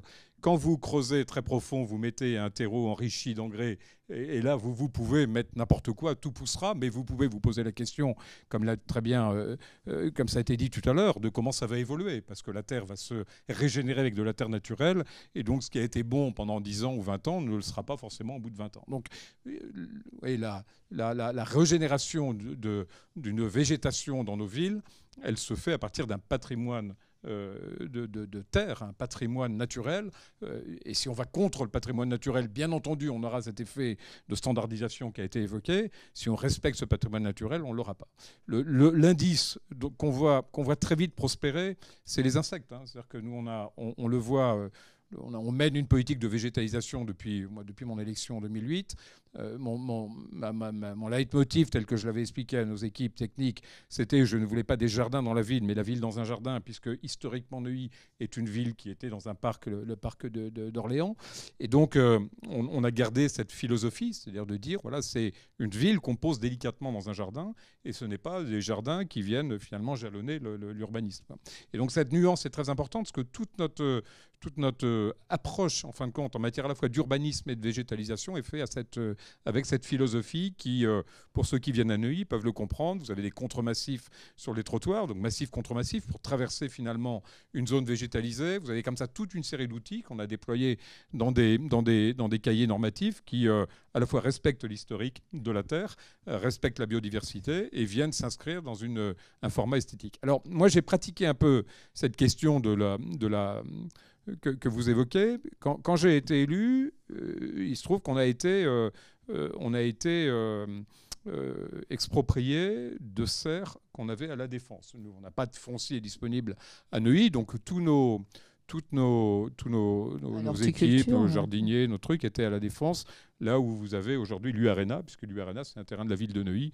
Et pour ceux qui s'intéressent à l'immobilier, il y en a quelques-uns. La tour des Jardins de l'Arche, qui est à côté de l'U-Arena, est également sur un territoire qu'on a dû laisser à PLD. Et donc, on s'est posé à ce moment-là la question de comment on allait traiter nos hectares d'espace vert, nos 13 000 arbres, nos massifs, etc., sans avoir cette réserve, cet outil qui est indispensable pour une ville. Et donc, moi, à ce moment-là, j'ai décidé de supprimer le fleurissement. Ça, j'ai dit, plus de fleurs à Neuilly. Et on met des persistants qui sont taillés pour la plupart en ce qu'on appelle en plateau, et qui demandent finalement très peu d'entretien. Donc on a le problème le problème tel qu'il est posé ne se pose pas vraiment. À partir du moment où vous n'avez plus de fleurs, quasiment plus, quelques hortensias avenue du Roule, et puis quelques autres qui demandent très très peu d'entretien, mais vous n'avez plus ces petites fleurs qu'on met une par une, qu'on change 3 ou 4 fois par an, qui demandent énormément de temps, qui coûtent très cher, et qui finalement sont une forme d'artefact dans la végétalisation. Donc on a pris cette option d'avoir finalement du vert, au maximum du vert persistant, très respectueux d'une diversité. Voilà, du coup, bon, ça fait revenir les insectes, mais on neutralise ceux qui sont les plus dangereux. Ah oui, parce que il ne s'agit pas vraiment de neutraliser les insectes, en fait. Les moustiques, pour par exemple, par une politique extrêmement d'hygiène, extrêmement exigeante vis-à-vis de tout le monde. Donc on contrôle les toits terrasses, on contrôle les balcons, on contrôle toutes les fuites d'eau qui peuvent être constatées. Et donc notre service d'urbanisme et notre service d'hygiène traque ça. Et dès qu'on voit un foyer de moustiques arriver, on se dit c'est pas tant la biodiversité, c'est davantage une absence d'hygiène dans le bâti. Donc du coup, le problème ne se pose pas, mais il faut, de notre part, une doctrine qui soit à la fois esthétique, respectueuse d'une terre et d'une histoire, et puis ensuite qu'on configure de telle manière à répondre aussi à ces contingences climatiques. Oui, c'est parce que la question que j'allais vous poser à propos, vous étudiez le sol, etc. Donc vous choisissez des essences adaptées, mais vous intégrez quand même l'évolution climatique, parce que le sol, historiquement, il a pu être tout à fait approprié à telle et telle espèce, mais c'est peut-être plus... Honnêtement, on n'a pas beaucoup de problèmes d'hydratation du sol et on a... je vous dis, c'est plutôt une manière de récupérer les eaux pluviales dans un rythme de pluviométrie qui n'est plus le même. C'est-à-dire qu'avant, vous aviez finalement une pluviométrie assez lisse, donc qui arrosait régulièrement nos espaces verts. Aujourd'hui, on a une pluviométrie qui est erratique. Ouais. Et donc, si vous êtes obligé de stocker l'eau de pluie. Et donc, le problème du stockage de l'eau de pluie se pose à l'aune justement de la saturation des réseaux d'assainissement, par exemple. Donc, les projections qu'on fait sur l'hydratation du sol, surtout que quand vous mettez des arbres qui ont une certaine maturité ou que vous entretenez vos arbres, vous avez des racines assez profondes. Donc, le problème de l'hydratation se pose plutôt pour des plantes, pour des vivaces, pour des choses qui sont plus en surface et moins en profondeur. Donc on a 14 000 arbres sur la voirie, sur l'espace public à Neuilly, et honnêtement, pas tellement de soucis, sauf si on mettait des petits arbres. C'est pour ça que on a en permanence un stock d'arbres qu'on fait pousser sur des terres dans le Nord, en Belgique et aux Pays-Bas, donc sur des terres agricoles qu'on loue, de telle manière à pouvoir donner de l'élan à nos arbres et ensuite les implémenter en ville avec une certaine force et du coup sans avoir besoin de les arroser. Je crois que le CEREMA a développé un outil qui s'appelle Sésame pour accompagner les villes, mais qui ont besoin de se végétaliser fortement, ce qui n'a pas l'air d'être le cas de Neuilly, justement dans le choix des essences, parce que je crois que ce n'est pas seulement une question d'hydratation, mais typiquement les arbres qui poussent spontanément à Barcelone, ce n'est pas les mêmes qu'à Oslo, quoi. Oui, vous savez, il ne faut pas non plus trop se prendre la tête là-dessus. Ce qu'il ne faut pas, c'est planter des essences qui n'ont rien à voir avec nos territoires. Je vois des collègues qui plantent des palmiers en perspective du changement climatique. Sinon, les gars, soyons sérieux. Les palmiers, c'est pas parce qu'il va faire chaud que les palmiers vont pousser. Et puis, il y a une certaine conformité aussi patrimoniale.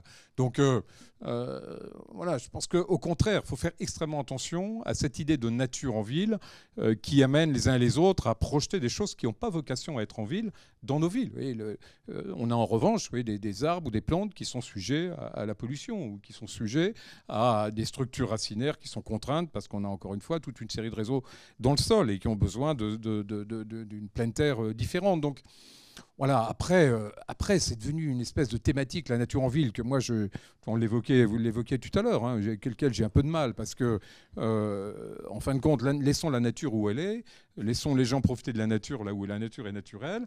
La nature est anthropisée, et ça a été souvent un thème évoqué pour justement aborder ce débat de manière plus sereine. C'est-à-dire la nature en ville est un contresens.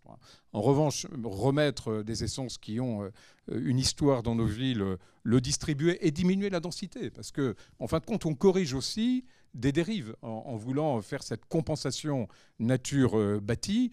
Et je pense qu'on ferait bien mieux de se pencher sur des politiques plus équilibrées à l'aune de ce qui se passe d'aménagement du territoire, plutôt que vouloir continuer à densifier et compenser dans des proportions un peu gadget quand même. Quand je vois des architectes qui disent, on a fait un immeuble de 200 mètres de haut et puis on a mis des balcons fleuris tous les 10 étages, arrêtons quand même la plaisanterie. Ça n'a pas de sens. C'est un truc très, très à la mode aujourd'hui. Il faut retrouver un équilibre. C'est pour ça que moi je plaide en faveur d'une nouvelle armature urbaine. Je pense que les villes doivent se réinterroger. D'abord, on doit réinterroger quelle ville. On doit réinterroger nos populations. Moi, je fais de la politique, je fais de la politique pour que les gens puissent réaliser leur projet de vie. Donc ce qui m'intéresse, c'est pas tant le discours des urbanistes, c'est le discours et l'attente des gens. Quand je vois sur les enquêtes sociologiques, sur les travaux des sociologues, sur les antennes d'opinion, les aspirations au projet de vie des gens qui veulent se rapprocher de la nature, ils ne demandent pas qu'on leur colle des petites fleurs en bas de chez eux, ils demandent à se rapprocher de la nature authentique. Et qu'on a aujourd'hui une forme de dématérialisation des flux qui donne en fin de compte cette liberté aujourd'hui de réaliser son projet de vie là où on le souhaite, j'interroge beaucoup plus la cohérence et l'ambition de l'aménagement du territoire que la politique dans les grandes métropoles, que les gens ne veulent pas. Et donc, soyons extrêmement attentifs quand on est sur ces débats, qui sont des débats éminemment politiques, au sens noble du mot, hein, c'est-à-dire, premier point de départ, qu'est-ce que les gens veulent vivre? Quelles sont les aspirations sociétales et sociales aujourd'hui? Quelles sont les constructions, les espaces dont ils veulent bénéficier? Dans quelle proportion? La crise du logement qu'on évoque aujourd'hui, regardons bien les chiffres, c'est la crise du logement dans les zones en tension. C'est la crise du logement dans les zones en tension. C'est quoi? C'est le résultat d'une absence pendant 20 ans d'aménagement du territoire, où on a rabattu les gens dans les villes en abandonnant petit à petit les infrastructures dont ils avaient besoin et les équipements dont ils avaient besoin. Et donc on a fait une forme d'injonction à la grande ville, à la taille critique. J'avais été stupéfait, j'avais eu un débat assez dur en commission des finances quand j'étais parlementaire sur l'attrition des infrastructures votées dans la loi de finances chaque année, qui était réduit, je me rappelle une année, à une proportion inférieure au budget d'infrastructures que je gère comme vice-président du département des Hauts-de-Seine. Donc la somme des infrastructures, des budgets d'infrastructures nationales, est inférieure à ceux d'un département comme le mien. Et le gouvernement me répond quand je m'étonnais de ce chiffre en disant « mais l'avenir est aux métropoles, c'est pas la peine d'investir dans nos territoires ». Et quand j'interrogeais Action Cœur de Ville, qui est par ailleurs un bon dispositif, il se heurte à un souci, c'est l'absence d'ambition sur l'ensemble de l'aménagement du territoire, puisque son animateur le dit le premier, il disait moi on me propose de mettre des millions ou des milliards dans certaines villes, mais pour autant ce n'est pas concerté avec la SNCF, donc je ne sais pas si la gare restera, ce n'est pas concerté avec les ARS, je ne sais pas si l'hôpital ou la maternité restera, ce n'est pas concerté avec l'éducation nationale, donc je ne sais pas si le lycée restera. Et quand j'interroge mes collègues dans ces villes, ils me disent c'est sympathique, on nous met des millions pour aménager les cœurs de ville, mais ils disent je sais bien que mes populations, elle ne restera pas dès lors qu'on aura fermé la maternité ou l'hôpital. Et donc il y a un problème de cohérence, vous voyez. Et ceux qui s'intéressent à l'urbanisme connaissent ce mot qui est clé dans les politiques d'aménagement du territoire, c'est l'armature. Stabiliser une armature urbaine, stabiliser une armature territoriale, c'est la condition essentielle pour pouvoir avoir un développement équilibré et ne pas avoir comme aujourd'hui à gérer les effets de bord et à corriger en permanence les déséquilibres qu'on a créés par une absence d'ambition sur l'aménagement du territoire pendant 20 ans. Voilà. Et je vous rappeliez tout à l'heure à juste titre, moi j'étudie l'avenir des quartiers d'affaires parce que ils sont le déterminant central de l'avenir de nos grandes villes. Et pour moi, c'est un indicateur avancé extrêmement intéressant de la manière, de la justification demain des métropoles. À Paris, j'étudie à Londres, j'étudie à New York, j'étudie également dans les villes émergentes pour comprendre quel est l'avenir de ces polarités extrêmement centrales qui ont finalement généré une forme d'agrégation démographique importante avec les tensions qu'on connaît aujourd'hui.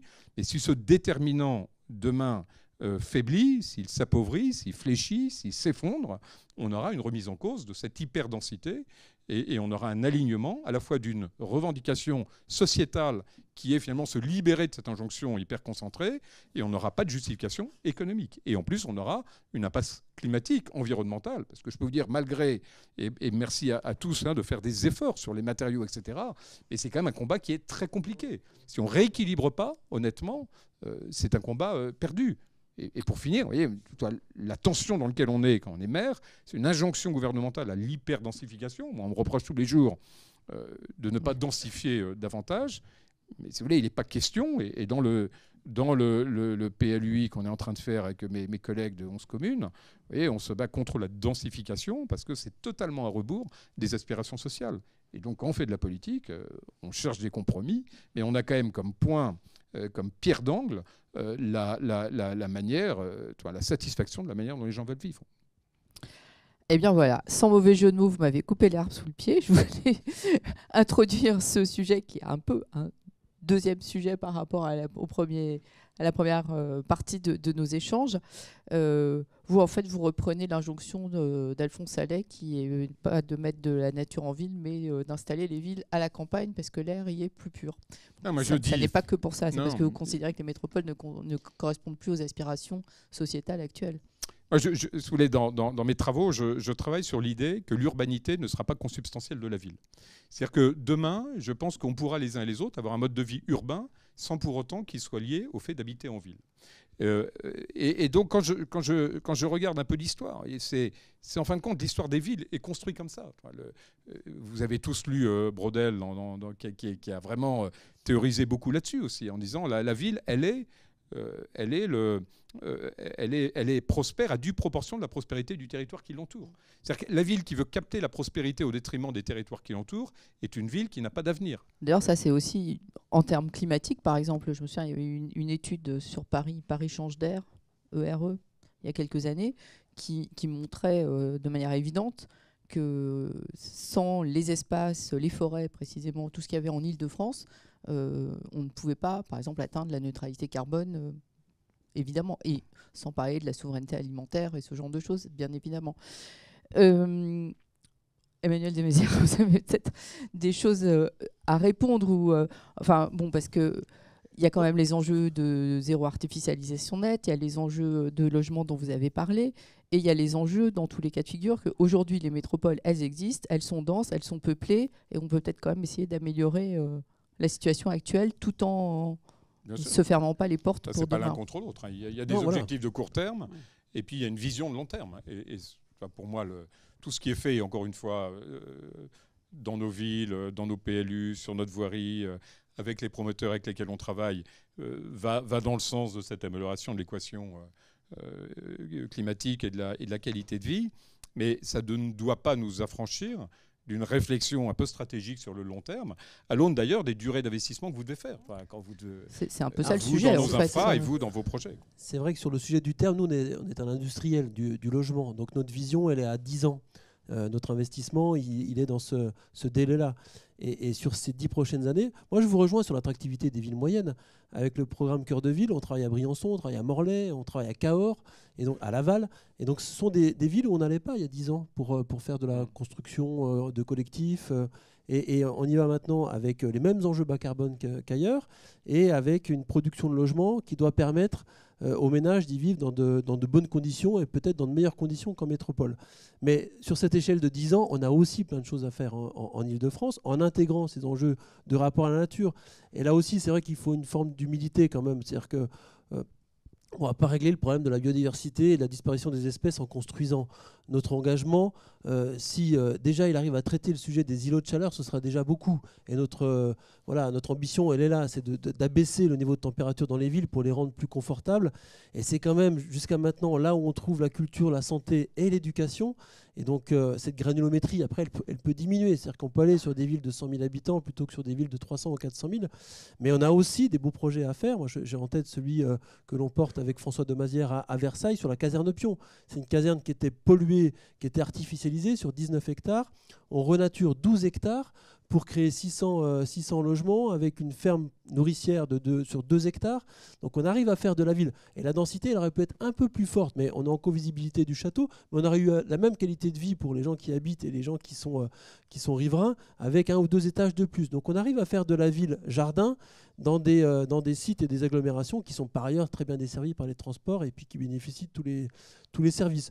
Donc nous, opérateurs urbains, on est entre deux, c'est-à-dire on est entre la ville à 30 ans, qui sera peut-être beaucoup plus répartie sur le territoire national qu'aujourd'hui, et puis sur le besoin de l'an prochain, qui est difficile. On a une double crise quand même, si on peut se dire un mot de l'actualité qui est compliquée pour les promoteurs que nous sommes. On a une double crise, une crise de l'offre, qui est une crise structurelle depuis plusieurs années, et puis une crise de la demande qui n'est plus solvable aujourd'hui par rapport à cette capacité d'achat des ménages. Donc on doit y répondre, sinon on a aussi un problème social qui va poindre et qui va grossir dans les mois qui viennent. Alors, Monsieur le maire, je crois qu'on n'a pas encore parlé de votre ouvrage Travailler là où nous voulons vivre, parce que vous l'avez évoqué il y a peu, vous insistez beaucoup sur l'aspiration au télétravail, etc. Et vous, On est moins d'accord sur ce sujet. alors oui, vous n'êtes pas tout à fait d'accord sur sur les impacts que ça peut avoir en termes de productivité, de corps social de l'entreprise et ce genre de choses. Mais Mon avis est voilé. D'une part, parce que j'appartiens à une génération qui quand même se nourrit du contact physique avec ses collègues pour réfléchir, pour innover, pour lancer des projets collectifs. Et puis ensuite parce qu'on fabrique du bureau. Donc forcément, on est un peu subjectif sur le sujet. Mais j'ai la conviction qu'on aura des bureaux encore qui seront utiles pour les entreprises de demain, qui seront peut-être différents. On prend l'exemple des espaces extérieurs. C'est un sujet qui, en collectif, il y a 20 ans, était assez peu traité, en tout cas en Ile-de-France, je ne parle pas en sud de la France, en résidentiel, qui est devenu indispensable il y a 10 ans. Et puis aujourd'hui, on voit qu'en bureau, c'est également un besoin, une attente des usagers, de pouvoir bénéficier d'un espace extérieur sur chacun des étages de l'immeuble. Et puis après, il y a la flexibilité, il y a la capacité à mieux se concentrer au bureau que chez soi. C'est tout notre engagement de fournir aux entreprises les bureaux qui les rendront meilleurs, plus compétitives sur un marché qui sera pas moins concurrentiel dans les années qui viennent. Et après, à titre personnel, j'ai quand même le sentiment que quand on se voit, on crée des liens qui sont sans doute plus forts qu'à distance, où on est dans quelque chose qui relève plus de l'ordre de la prestation et un peu moins de la mission. Donc on aura une entreprise avec un corps social qui sera peut-être un peu moins avec un peu moins de cohésion. en revanche, là où vous vous retrouvez, c'est que sur le fait qu'il s'agit sans doute moins dans les années qui viennent de croissance des métropoles que de transformation des métropoles. Vous œuvrez aussi à leur transformation. Vous voulez réagir ? Sur les objectifs, bien entendu, le digital ne va pas remplacer la rencontre. Et d'ailleurs, quand on regarde l'histoire de l'urbanisme, la relation ville-village a toujours été le lieu où on se rencontre, la ville, et le lieu où on vit et où on produit le village. Et ça, c'est assez intéressant, parce que c'est constant dans l'histoire contemporaine. Ensuite, moi, j'ai regardé des travaux de chercheurs qui ont regardé finalement l'histoire de l'intensité de la relation dans les quartiers d'affaires depuis les années 60, en gros, donc depuis une cinquantaine d'années. Ils disent ce qui a détruit la convivialité et la qualité des relations, ce n'est pas l'intensité de la relation qu'on a dégradée, c'est la densité.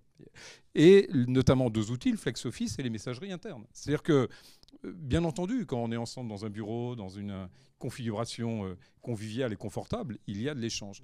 Quand vous avez une massification du travail tertiaire dans des grandes tours, avec des projections de bureaux qui se différencient chaque jour, et avec finalement un transfert petit à petit de la relation sur des messageries internes, ce qu'ont démontré ces chercheurs américains, c'est que le délitement de la relation était finalement proportionnel à la densification, à la massification du travail. Donc il faut bien demain inventer un système qui ne confonde pas la densité et l'intensité. Et moi je crois à l'intensité, je ne crois pas à la densité. Je pense qu'effectivement le travail d'équipe est nécessaire, il est même indispensable, il est même créatif, et il sera demain de plus en plus nécessaire. Mais pour autant, il n'est pas indexé sur la densité, il est indexé sur d'autres paramètres. Et vous savez que tout le travail qui est fait sur l'économie de demain, c'est un travail plus créatif, donc qui appelle cette rencontre. Mais en même temps, et je vous invite à lire les travaux qui font référence là-dessus, c'est Helmut Rosa, qui est un sociologue allemand, qui a notamment fait un travail qui s'appelle Résonance sur la manière dont on créera demain, et qui dit, fin de compte, on a aujourd'hui, par la standardisation, le côté hors sol de nos vies dans les métropoles, une perte énorme de créativité, parce que la créativité, elle se nourrit dans une relation avec des échelles humaines, avec la nature, avec d'autres paradigmes culturels. Et donc quand on standardise les gens, quand on les densifie dans des métropoles très aseptisées, quand on les met hors sol, et Fernand Braudel arrivait aux mêmes conclusions, on perd finalement sa créativité. Donc on voit bien, c'est toute l'articulation qu'il faut réinventer dans notre structuration géographique. Et moi, c'est sur ce quoi je plaide. Je dis attention, cette massification à la fois de la vie et du travail dans des métropoles très standardisées, de plus en plus standardisées, parce qu'elles répondent des mêmes contingences climatiques et de sécurité elles font perdre l'essence même, la substance même de la créativité, de l'imagination et de tout ce qui fera demain. Et enfin, vous voyez, j'étudie un paramètre alors là, qui est extrêmement nouveau, hein, c'est la baisse du temps de travail rémunéré. Pour vous donner juste 3 chiffres, il y a 50 ans, la part de notre vie qu'on passait dans le travail rémunéré, c'était à peu près 35%. Dans les derniers travaux, la part de travail rémunéré qu'on fait dans nos vies, c'est 12%. Et tout le monde s'accorde pour dire que dans 20 ans, on sera en dessous de 10%. Et donc, tous les observateurs, les sociologues se posent la question, finalement, qu'est-ce qu'on va faire dans ce temps non rémunéré? Et ils répondent, parce qu'ils observent déjà les tendances, on va travailler. On va travailler. Mais vous avez raison, on va jardiner, mais on va travailler. C'est-à-dire qu'on fera le jardin à la place du jardinier. On gardera nos enfants à la place de la crèche. On repeindra le garage du voisin à la place du peintre. Et donc les économies, j'étais ce matin avec Christian de Boissieuse, qu'on travaille là-dessus, on essaye de mesurer finalement ce déplacement d'une économie, ce qu'on appelle l'économie matérielle, au détriment de l'économie monétaire. Et quand on regarde ça, et quand on l'indexe sur finalement ce qui a généré la métropolisation, c'est-à-dire l'économie financière, l'économie tertiaire, notamment les banques, les quartiers d'affaires sont d'essence financière, quand on projette de façon pour l'instant empirique mais ces éléments, on voit bien qu'on a de toute façon une économie qui est structurée pour une nouvelle distribution, une nouvelle répartition. Et quand j'ai écrit ce livre « Travailler là où nous voulons vivre », pour prendre le contre-pied de vivre là où il y a du travail, qui est vraiment la construction de la société de la révolution industrielle. On vit là où il y a du travail, en disant demain on travaillera là où on veut vivre. Je suis convaincu, et là aussi les éléments tendanciels et empiriques le démontrent de plus en plus, que cette relation, elle s'est inversée. Elle s'est inversée dans les valeurs, dans les déterminants, dans les choix de vie, dans les travaux sur les évolutions des manières de vivre. Et donc il faut qu'on anticipe cette société qui ne remet pas en cause les bienfaits d'une rencontre et du verdissement pareil. Mais est-ce que c'est pas un peu en contradiction avec les ambitions de réindustrialisation, ce que vous dites? Parce que vous parlez d'emploi tertiaire, mais l'ouvrier dans l'usine de Flins qui va être, par exemple, dédié à l'économie circulaire, donc c'est quand même des métiers de demain, bah, il ne peut pas être ailleurs que dans l'usine de Flins. D'abord, je ne sais pas si vous avez vu, mais les investissements étrangers industriels, c'est 80% dans les villes moyennes, avec les villes de 10 000 habitants qui sont choisies en priorité. Ensuite, la réindustrialisation, moi je suis toujours méfiant, parce que vous avez 2 composantes à intégrer, la compétitivité et le pouvoir d'achat. Les 2 composantes sont liées quand même aux chaînes de valeur, aux supply chain, elles ne sont pas liées à... On n'a pas de modèle économique pour dire on réindustrialise en localisant ce qu'on importait. Personne n'a démontré que ça fonctionnait. Donc il y a probablement une réitération d'un cycle industriel, mais qui se passera un peu comme s'est passée la révolution industrielle. C'est quoi la révolution industrielle? C'est finalement quand vous avez vos avantages comparatifs qui sont fécondés par la machine. Vous voyez, c'est quand le charcutier achète une machine et la machine lui fait passer du statut de charcutier à un statut de salaisonnier. À ce moment-là, il commence à être industriel. Et ensuite, il exporte et il devient Fleury-Michon ou Sodebo.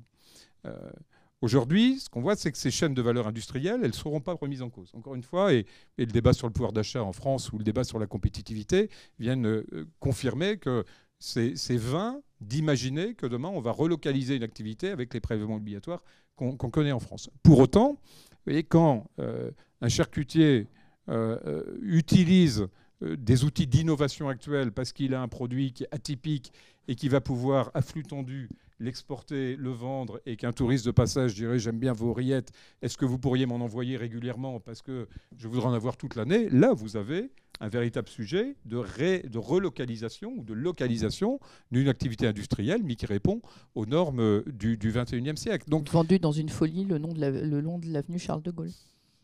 Oui, par exemple. Et mais juste pour terminer, vous voyez, un paramètre qu'il faut intégrer et qui relativise aussi ce discours sur l'industrie, c'est ou qui le projette plutôt, c'est que 85% du PIB de la France, c'est l'économie résidentielle. 85%. Et donc, l'industrie, elle est, quand elle s'est créée au 18e, elle n'est jamais qu'une transformation de l'économie résidentielle. C'est-à-dire que l'exemple du charcutier est intéressant. Vous voyez, le charcutier participe d'une économie résidentielle. Mais la courbe d'apprentissage du charcutier, elle est dans cette structuration économique. Donc, si on n'a pas une ambition, vous voyez, pour justement redistribuer nos populations, réinvestir dans nos territoires, créer des circuits courts à la fois dans la consommation, mais aussi dans la finance. On n'aura pas cette régénération d'un compromis à la fois social et économique qui est celui qu'on attend. On parle souvent du cas allemand, mais le cas allemand, vous voyez, il a une particularité intéressante, c'est que le financement, c'est les Sparkasse, c'est les caisses d'épargne qui financent sur le temps long, parce qu'elles sont soumises à des contingences économiques et financières qui ne sont pas celles des marchés, des startups. Nous, et vous le savez tous, l'entreprise industrielle, l'économie industrielle qui veut se financer en région, elle a des banques qui sont d'essence nationale et qui comparent leur TRI au TRI qu'elles obtiennent dans l'innovation. Et donc ils disent, écoute, ça ne m'intéresse pas de te financer à 15 ans parce que j'ai un meilleur retour d'investissement sur un financement à 5 ans dans une startup technologique. Emmanuel de Mézières, comment est-ce que vous réagissez à tous ces propos? Comment vous intégrez, vous, en fait, dans vos métiers, ces évolutions qui se profilent? Est-ce que vous les partagez? Est-ce que vous pensez... Sur le logement, on a beaucoup parlé. Après, sur l'activité, c'est vrai qu'il y a un besoin aujourd'hui. Alors, on a beaucoup parlé du life science, mais au-delà de ça, sur toute l'industrie, la bio-industrie, ou en tout cas l'industrie à forte valeur ajoutée, en région, il y a ce besoin-là. On va croiser ce besoin avec les enjeux du ZAN. Et c'est pour ça qu'il y aura sans doute une territorialisation à mettre en place en fonction des grandes métropoles qui, elles, pourraient presque n'avancer que sur de la transformation, ne vivre que de la transformation. Et puis des territoires où on a besoin quand même d'avoir des surfaces complémentaires pour installer une forme d'industrialisation. Donc on accompagne ces mouvements en tant qu'aménageur, opérateur. On y répond. Pour l'instant, c'est plutôt naissant. Et les gros enjeux, ce sera ceux de la compétitivité par rapport quand même à une économie qui reste mondiale. Alors, est-ce que certaines personnes dans la salle auraient des questions à poser par rapport à tous ces échanges assez riches et larges qu'on vient d'avoir? Pierre? Moi, je veux bien poser la première question à la fois aux maires et aux promoteurs. Est-ce que vous ne pensez pas que dans cette, une des dimensions souvent négligées de toutes ces transformations que vous avez évoquées, notamment dans la première partie du débat sur la question de la nature, entre guillemets, une des questions souvent négligées, c'est la question de l'exploitation et de la gestion. C'est-à-dire que tout ça, ça va se jouer non seulement dans les actions de transformation, mais dans la façon dont on va gérer, et notamment dans les personnes qui vont être chargées de gérer ça. Je pense aussi bien aux services municipaux, publics, etc., que du côté des promoteurs, aux nouvelles. Comment on va faire, vous voyez, comment faire pour des immeubles dont on attend qu'ils soient flexibles, accessibles à d'autres publics, d'un usage plus intense, d'usages plus divers. Qui et comment on va s'occuper de gérer ça et de le faire durer? Qui veut répondre? Vous en avez un peu parlé tout à l'heure. Oui, le sujet de la Smart City, on en parlait tout à l'heure avec Dominique. C'est vrai qu'il était vraiment sur la table il y a entre 5 et 10 ans. On a eu des expérimentations très fortes à Lyon avec Gérard Collomb, qui était un féru de ce type de développement. On en est revenu un peu parce que les sujets d'exploitation, comme vous le présupposez, posent problème sur la durée et sur la pérennité des ouvrages. Donc on est plutôt sur des logiques maintenant plus low-tech. Et l'exemple du village olympique, il est assez emblématique de ce point de vue-là. C'est-à-dire qu'on est sur une conception bioclimatique, mais qui passe beaucoup par la ventilation naturelle, par exemple. C'est des logements traversants. Alors c'est un investissement, parce qu'avoir un logement traversant, ça veut dire qu'on a plus de verticaux en matière de desserte, et donc c'est plus coûteux en soi. Par contre, en termes d'usage, il y a peu d'exploitation. C'est-à-dire avoir une fenêtre côté sud et côté nord, ça ne coûte pas plus cher ça coûte beaucoup moins cher que d'avoir une climatisation. Et donc ces enjeux-là, ils sont traités maintenant sous cette forme-là. La géothermie, on arrive à l'exploiter de façon assez facile en termes d'usage. Donc on est revenu un peu sur la monitorisation. La forêt, il y a cet engagement environnemental, qui est un engagement d'entretien, mais d'un point de vue technologique, c'est pas très compliqué. Donc on revient sur des villes qui sont peut-être un peu moins technologiques que celles qu'on pouvait imaginer il y a entre 5 et 10 ans. Deux éléments de réponse totalement différents sur la gestion. sur la gestion, il faut qu'on soit beaucoup plus investisseur et beaucoup moins exposé sur nos dépenses de fonctionnement. Donc aujourd'hui, tous les acteurs publics, l'État devrait être dans une configuration d'investisseurs et non pas de déficit structurel comme il l'a aujourd'hui. Et dans nos collectivités, vous voyez, moi j'ai un budget de 160 millions, j'ai 100 millions en fonctionnement, j'ai 60 millions en investissement, dont 20 millions en autofinancement. Donc ce sont des équations totalement nouvelles. Quand j'ai été élu, il y avait un budget de fonctionnement qui devait faire 80 ou 90% du budget de la ville et l'investissement était pas marginal, mais pas loin. Aujourd'hui, si on veut se préparer à ces enjeux, il faut configurer nos approches budgétaires de manière totalement différente. Et ça ne se fait pas en 3 ans. C'est là où l'équation publique est très compliquée. C'est qu'elle découvre, où elle se rend compte aujourd'hui qu'elle sous-investit en infrastructures, en transition énergétique et autres, et qu'elle va devoir finalement redonner la patate chaude aux ménages ou aux entreprises parce qu'elle n'est pas capable de l'accompagner puisqu'elle est sous-investisseur sur beaucoup de domaines de transformation à une période où il faudrait qu'elle y aille beaucoup plus loin. Après, il y a un autre sujet d'organisation qui touche les RH, qui est un énorme problème pour nous. C'est-à-dire qu'on a, dans nos collectivités, on a une indexation marginale du coût de l'immobilier sur les traitements de nos agents, qui ne reflète pas du tout la réalité du marché immobilier. Ce qui fait qu'on est tous en déficit de recrutement de façon catastrophique. Et vous avez vu que l'État a lancé une grande campagne sur travailler dans le secteur public, parce que l'État, comme les collectivités, n'y arrive plus. Moi, il me manque des postes dans tous les domaines. On a fait le point l'autre jour avec le département et les maires. C'est des milliers de postes dans les Hauts-de-Seine qui sont pas pourvus et qui augmentent tous les jours. Alors là, on invente des nouveaux trucs. Moi, j'ai pris une option qui a l'air de, après avoir discuté avec mes syndicats, qui me disait, c'est ça qui m'a donné l'idée, il me disait, c'est injuste, monsieur le maire, les cadres, l'école blanc peuvent télétravailler, nous, agents de voirie, policiers municipaux, etc., on ne peut pas télétravailler. Et donc, je me suis dit, comment est-ce que je peux leur permettre d'avoir la même liberté de vivre en province et que celle que mes cadres ont, dans la mesure où ils ont des quotités de télétravail qui leur permettent d'arbitrer. Du coup, je construis un hôtel. Je construis un hôtel sur un terrain que j'avais à Nanterre, avec une 50aine de chambres. Et ce qui me permet de proposer à mes agents de voirie de concentrer sur 3 jours leur temps de travail. Je les loge. Ensuite, au lieu de faire 5 fois 3 heures de transport par jour, ils le font qu'une fois et ils restent vivre dans la Creuse, en Bretagne, où ils veulent. Mais je les loge. C'est-à-dire que je les loge à un coût symbolique, de telle manière à ce qu'ils puissent concentrer leur temps de travail sur 3 ou 4 jours et avoir ensuite 3 ou 4 jours là où ils veulent vivre. Et ça me permet d'ouvrir du coup le recrutement en province, sans avoir à indexer finalement leur rémunération, que je ne peux pas faire sur le coût de l'immobilier en région parisienne. Mais ils travaillent combien d'heures en 3 jours? Ils choisissent, on peut faire travailler les gens jusqu'à 11 heures par jour. Et donc il y en a qui préfèrent travailler, et c'est le sens du débat sur la semaine de 4 jours qui arrive, oui. Mais dans nos conventions, alors c'est pas la même quotité selon les métiers, mais en gros ils sont tous à aspirer à travailler plus dans la journée, mais à concentrer sur un nombre limité de journées ou sur une semaine pour avoir une semaine de libre ensuite, leur temps de travail et avoir un projet de vie qui soit pas un 3 pièces en Seine-Saint-Denis avec l'empêchement de faire à leurs enfants toutes les activités dont ils rêveraient, mais tu peux pouvoir avoir un projet de vie beaucoup plus épanouissant.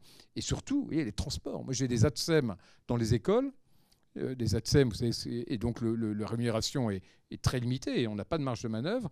On parlait avec une la semaine dernière, elle habite à Châteaudun. Et donc elle vient de Châteaudun, dans l'Eure-et-Loire, tous les jours pour gagner 1 300 ou 1 400 € par mois. Et comment est-ce que vous voulez être attractif alors qu'on cherche des ATSEM à Orléans, à Châteaudun et ailleurs? Donc on voit bien, on est au bout d'un truc qui ne marche pas et il faut inventer des modes de gestion et d'organisation totalement nouveaux. Je crois qu'il y a une autre question. Merci beaucoup pour vos réponses. Une autre question. Monsieur a déjà le micro. Bonjour. Bonjour. Hugo Meunier, merci Raymond. J'ai une petite question concernant l'aménagement et donc la décision d'un groupement immobilier qui va être sélectionné.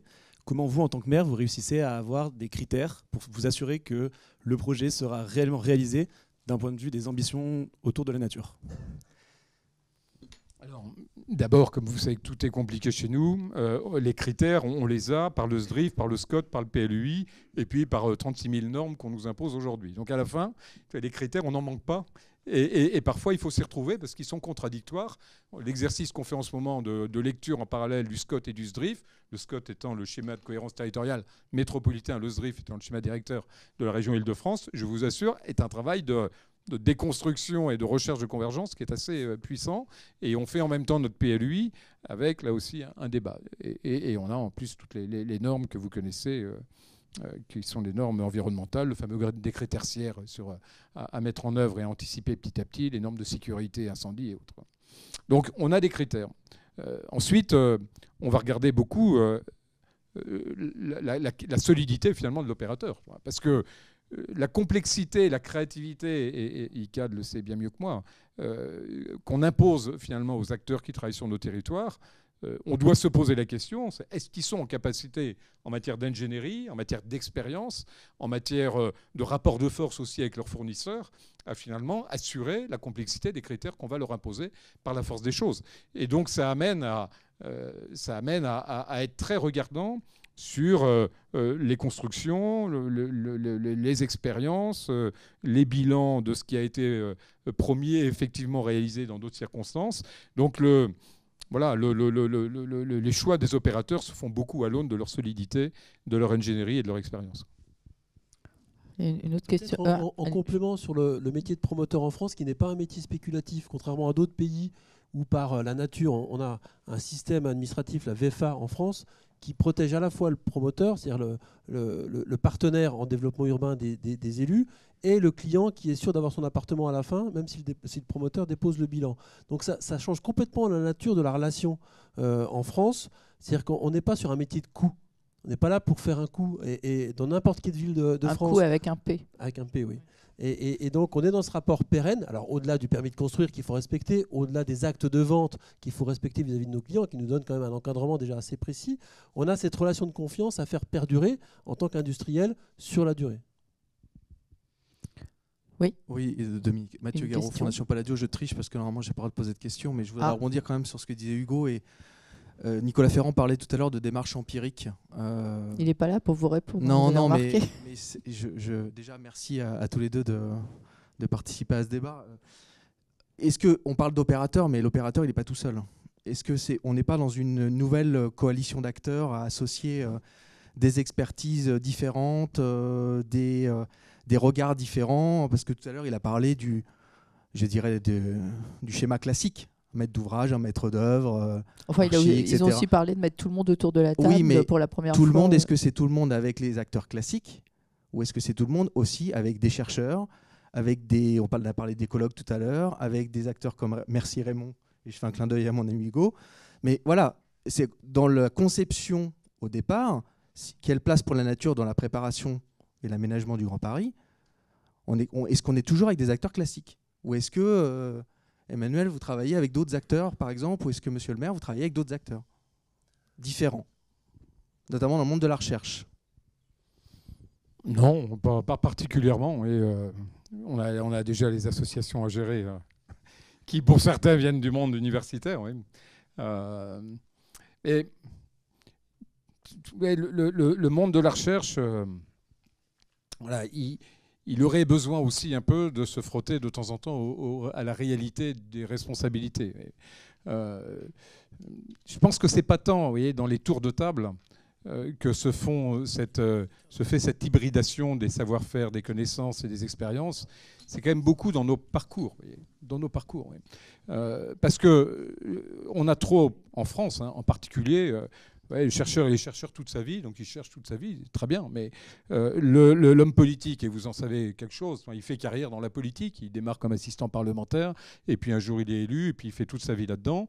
Et l'entrepreneur, il fuit la politique parce qu'il n'y a que des coups à prendre, et en fin de compte, il est bien plus heureux dans la liberté que donne son métier d'entrepreneur. Et j'en sais quelque chose, puisque j'ai eu une vie d'entrepreneur. Voilà, je suis élu depuis 15 ans, j'étais parlementaire, et puis depuis quelques années, je fais de la recherche dans un laboratoire. Et je vois finalement combien finalement les uns et les autres ne connaissent pas l'univers. Donc donnent des leçons, savent tout, c'est formidable. Mais il y a un humus, il y a quelque chose de supplémentaire qui se fait voilà, qui se fait sur les marchés le dimanche matin, qui se fait aussi dans des rencontres internationales. Et dans le laboratoire, on a tous les mois une visio avec des urbanistes des différents continents et des chercheurs. Mais je vois, vous voyez, que dans d'autres pays, la recherche est beaucoup plus en phase dans les parcours des chercheurs avec la réalité du monde. Il suffit de comprendre le système américain, vous voyez, où les universités américaines, elles sont à la fois des lieux de recherche, mais des lieux très branchés et financés par le vrai monde. Et donc, nous, on a cette construction grande école, université. Université, le top, c'est la recherche, mais l'élite, elle va dans les grandes écoles. Oui. Et donc, il n'y a pas de porosité. Et je pense qu'un des problèmes qu'on a, et on déborde un peu le sujet, je vais m'arrêter, mais dans nos politiques publiques en général, c'est ça manque de culture.